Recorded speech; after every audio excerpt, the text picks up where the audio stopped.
conversation to be had. Inside the Canadian Museum of Human Rights, residential school survivors, researchers, and academics are meeting to speak about the barriers they face as they continue searching for unmarked graves at residential schools. I was just taken away from my father and two of my other sisters. And I was, struggling to get away from this man that was putting us into the truck. Lorraine Pompana is an elder and residential school survivor from Sioux Valley Dakota Nation in southwestern Manitoba. She wants answers for the families whose children never came home. She says gatherings like this take them one step closer. When I look back at it, I believe it was child apprehension, kidnapping. Those are the words that come to mind now. Pompana's community has faced roadblocks, like access to archival records.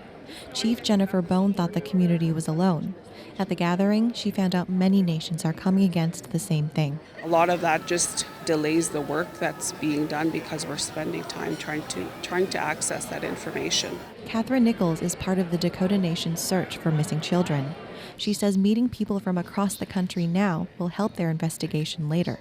The Brandon Residential School recruited children from all over Canada, and so trying to identify the affected communities and the living family members is really essential. Nichols said the connections here means researchers can share best practices, whether it's about getting archival information or access onto private land.